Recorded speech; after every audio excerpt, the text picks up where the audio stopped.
சற்றுமுன் கிடைத்த முக்கிய செய்தி. கரூரில் சிபிஐ கண்காணிப்பு குழு மழையில் ஆய்வு. கரூர் கூட்ட நெரிசல் வழக்கின் விசாரணையை கண்காணிக்கும் உச்சநீதிமன்ற ஓய்வு பெற்ற தலைமை நீதிபதி தலைமையிலான குழு வேலுச்சாமிபுரத்தில் ஆய்வு செய்து கொண்டிருக்கிறார். கரூர் கூட்ட நெரிசல் வழக்கின் விசாரணையை கண்காணிக்கும் உச்சநீதிமன்ற ஓய்வு பெற்ற தலைமை நீதிபதி தலைமையிலான குழு வேலுச்சாமிபுரத்தில் ஆய்வு.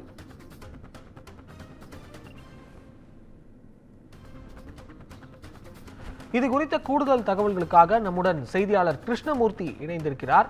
வணக்கம் கிருஷ்ணமூர்த்தி, கூடுதல் தகவல்களை பதிவு செய்யலாம்.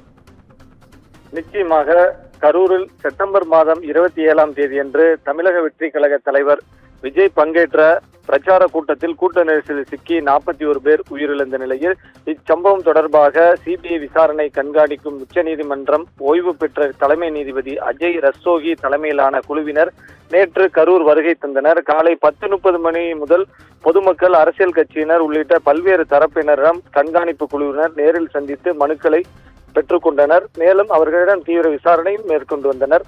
பொதுமக்கள், பாதிக்கப்பட்டவர்கள், பல்வேறு அமைப்பினர், வணிகர் சங்கத்தினர், தாவேகா மாவட்ட செயலாளரின் மனைவி உட்பட 30 பேர் தங்களின் கோரிக்கை மனுக்களை அளித்தனர்.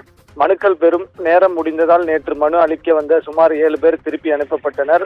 இன்று அவர்களை வர சொல்லி அறிவுறுத்தினர். இந்நிலையில் இன்று காலை 10:30 மணி அளவில் சிபிஐ அலுவலகம் வந்த கண்காணிப்பு குழுவினர் சிறிது நேரத்தில் கூட்ட நெரிசல் ஏற்பட்ட வேலுச்சாமிபுரத்தில் நேரடியாக ஆய்வு செய்தனர். மேலும் தாவேகா கூட்டம் நடந்த அனுமதி கேட்டிருந்த லைட் ஹவுஸ் கார்னர், உழவர் சந்தை, பேருந்து நிலையம், ரவுண்டானா உள்ளிட்ட பல்வேறு பகுதிகளில் ஆய்வுகள் மேற்கொண்டனர் என்பது குறிப்பிடத்தக்கது. அபிஷேக், தகவல்களுக்கு நன்றி கிருஷ்ணமூர்த்தி.